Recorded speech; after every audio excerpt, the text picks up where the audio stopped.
সকালে ঘুম থেকে উঠে জপ করুন শ্রীকৃষ্ণের এই মন্ত্র। বাধা আসবে না কোনো কাজে, ভালো ফল পাবেন সারাদিন। শনি মহারাজের প্রকোপ কাটবে আপনার উপর থেকে, আর্থিক ও মানসিক কষ্ট দূর হয়ে যাবে। শাস্ত্র মতে সকালে ওঠার পরে একটি বিশেষ মন্ত্র জপ করুন। এটি একটি এমন মন্ত্র যেটি জপ করার ফলে মানুষের শরীরে শারীরিক ও মানসিক শান্তি পাওয়া যায়, নেগেটিভ চিন্তাধারা দূর হয়ে যায় আর পজিটিভ চিন্তাধারা উৎপন্ন হয়, কেটে যায় সকল বাধা বিপত্তি আর সফলতা লাভ করা যায় সকল কাজে। নমস্কার বন্ধুরা, কে জানাই অনেক স্বাগত। আশা করি আপনারা সবাই খুব ভালো আছেন, সুস্থ আছেন। চ্যানেলে নতুন দর্শক হয়ে থাকলে অবশ্যই চ্যানেলটিকে সাবস্ক্রাইব করে পাশে থাকবেন। তো চলুন বন্ধুরা, জেনে নেওয়া যাক সেই মন্ত্রটির সম্পর্কে। আমাদের প্রত্যেকের দিন কেমন কাটবে, ভালো না খারাপ, এই সমস্ত কিছুই নির্ভর করে আমাদের উপর। আমরা প্রত্যেকেই জীবনে সুখে স্বাচ্ছন্দ্যে দিন কাটানোর কথা মনে করে থাকি, তবে কোথাও না কোথাও আমাদের হতাশ হতেই হয়। শাস্ত্র মতে ঘুম থেকে উঠে আমরা চোখ খুলে যে শব্দটি উচ্চারণ করি সেটাই আমাদের দিনটি কেমন কাটবে তা নির্ধারণ করে। তাই ঘুম থেকে উঠে একটি মন্ত্রের কথা শাস্ত্রে বলা হয়েছে, যেটিতে আমাদের জীবন থেকে শনি মহারাজের প্রকোপ থেকে বাঁচতে পারা যায় এবং এনে দিতে পারে প্রচুর সুখ, এবং তারই সঙ্গে অর্থের অভাবও মিটিয়ে দিতে পারে। এই মন্ত্রটি কি সেটি জানার আগে এই মন্ত্রটি সম্পর্কে একটি কাহিনী জেনে নেওয়া যাক। এক সময় এক গ্রামে এক মহিলা ফুল দিয়ে মালা তৈরি করত, তবে তার ঠিক করে রোজগার হতো না বলে দুই বেলা খাবারও ঠিক মতো জুটতো না।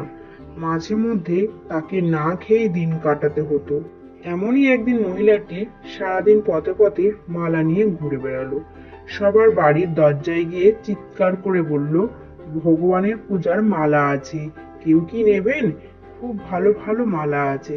কিন্তু কেউই তার ডাকে সাড়া দিল না, এবং তারপর তার একটি মালাও বিক্রি হলো না। অবশেষে মহিলাটি তার ক্ষুধার জ্বালায় একটি গাছের তলায় বসেছিল। তখনই একটি সাধু সেই গাছের পাশ দিয়ে যাচ্ছিল। সাধু মহিলাটিকে বলল, মা, কি হয়েছে তোমার?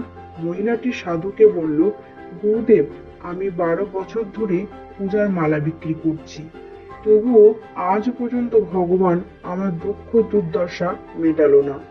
সারাটা দিন ঘুরে বেড়িয়েও একটি মালাও বিক্রি করতে পারিনি, আর ক্ষুধার জ্বালায় খাবার কিনতে না পেরে এই গাছের নিচে বসে আছি। সাধুর তখন সেই মহিলাটির করুণ অবস্থা দেখে খুবই কষ্ট হলো, এবং সে নিজের ঝুলি থেকে দই চিড়ে বের করে মহিলাটিকে দিল আর বলল, মা, পরম করুণাময় কখনোই তার সন্তানকে খারাপ অবস্থায় রাখতে চান না। আমরা দুঃখ পাই আমাদের কর্মের ফলে, তাই আমরা জীবনে দারিদ্রতা, হতাশা ও মানসিক যন্ত্রণা ভোগ করি। এর থেকে মুক্তি পাওয়ার পথ স্বয়ং ঈশ্বরই আমাদের জানিয়েছেন, যা আমরা জানি না বলে জীবনে কষ্ট পাই। শাস্ত্রে শ্রীকৃষ্ণের এমন এক মন্ত্রের কথা বলা হয়েছে, যা সকালে ঘুম থেকে উঠে জপ করলে অতীতের পাপ নষ্ট হয়, সকল বাধা বিপত্তি দূর হয়। আমি তোমাকে সেই মন্ত্রের কথা বলবো, যা রোজ সকালে ঘুম থেকে উঠে চোখ খোলা মাত্রই জপ করলে তোমার সকল খারাপ কাজকর্ম থেকে মুক্তি পেয়ে যাবে।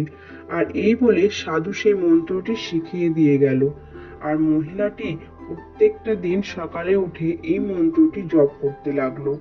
আর ধীরে ধীরে মহিলাটির জীবনে পরিবর্তন এলো, আর মহিলাটির মালা বিক্রি হতে লাগলো। কিছুদিন পর মহিলাটির গ্রামে ভ্রমণ করতে করতে এক রাজা এলো, আর মহিলাটির মালা দেখে মুগ্ধ হয়ে তাকে 5 বিঘে জমি এবং 3টি গরু দান করলো, যার ফলে মহিলাটির জীবনে আর কোনো দুঃখ কষ্ট রইল না।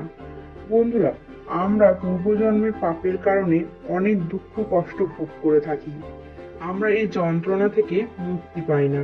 তাই শাস্ত্রে এই বিশেষ মন্ত্রটি কথা উল্লেখ রয়েছে, যা আমাদের সকল যন্ত্রণা থেকে মুক্তি দিতে পারে। বন্ধুরা, চলুন সেই মন্ত্রটি কি আমরা জেনে নিই। সকালে ঘুম থেকে উঠে চোখ খোলা মাত্রই জপ করলে আমাদের সকল দুঃখ দুর্দশা দূর হয়ে যাবে। সেই মন্ত্রটি হলো ওম দেবকী নন্দনায় বিধূমহে বাসুদেবায় ধীমহি তন্ন কৃষ্ণায় প্রচোদয়াৎ। এই মন্ত্রটি জপ করলে কোটি কোটি পাপ থেকে মুক্তি পাওয়া যায়, ভগবান শ্রীকৃষ্ণের আশীর্বাদ পাওয়া যায়। বৈদিক শাস্ত্র অনুসারে যেসব মহিলারা সন্তান ধারণে বাধার সম্মুখীন হন, তারা ঘুম থেকে উঠে এই মন্ত্রটি জপ করুন, তাহলে তাদের বাধা দূর হবে। যারা শনি মহারাজের প্রকোপে অনেক দিন ধরে ভুগছেন, তারা সকালে উঠে এই মন্ত্র জপ করুন।